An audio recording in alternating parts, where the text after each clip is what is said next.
More migrants will die trying to cross the channel unless ministers treat the crisis as a national emergency. A tiny baby became the 53rd fatality this year after another boat sank on Thursday night, plunging people into the water.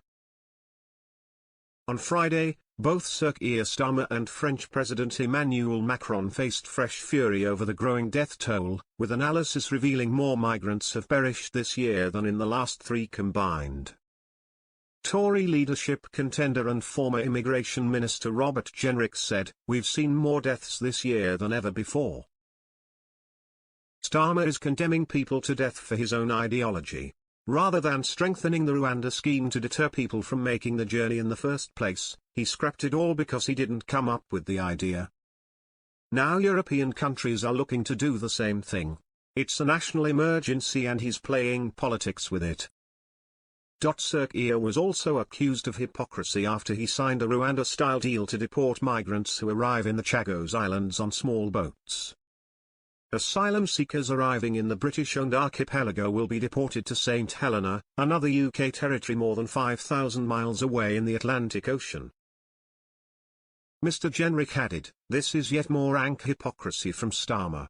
He's scrapped our Rwanda deterrent because of his petty party politics, with no regard for the damage small boat crossings cause our country. This Labour government has shown it won't put our national interest first." Former Home Secretary James cleverly added, "The death of a baby in the Channel today serves as another stark reminder that small boat crossings are extremely dangerous and the evil people smuggling gangs must be stopped. The status quo is simply not good enough, and both the UK and French governments must redouble efforts to put an end to this." The child was found among 65 UK migrants rescued from a flimsy dinghy off the coast at Fissond, close to Calais. The local prefecture said in a statement, rescuers found that the boat, which was heavily loaded, was in difficulty and that some of the people were in the water. Rescuers began to recover the people in difficulty. At the same time, further searches were carried out to find people who could be stranded at sea.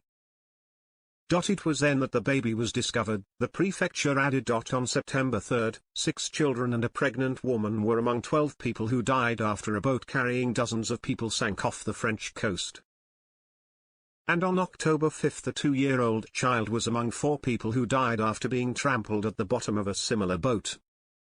Guirec Lebras, the Boulogne-sur-Mer prosecutor, said the baby boy was born in Germany to a Somali mother. A person in the same vessel suffered burns to their legs and was airlifted to hospital, Mr Billant said, while the remaining passengers continued their journey to England. In total, 53 migrants have died crossing the Channel this year.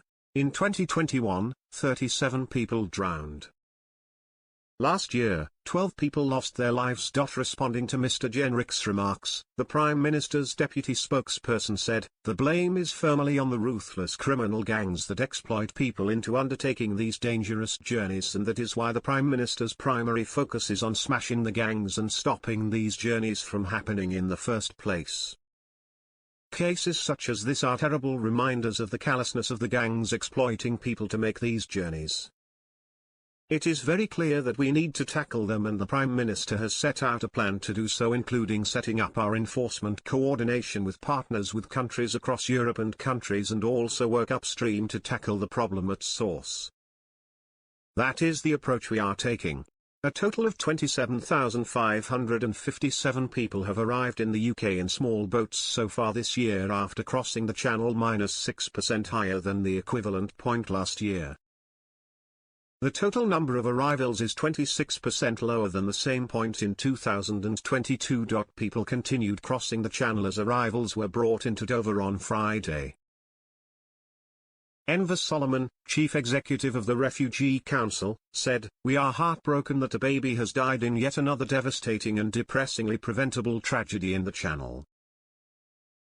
People who make the crossing are fleeing war, conflict and persecution and simply want to be safe.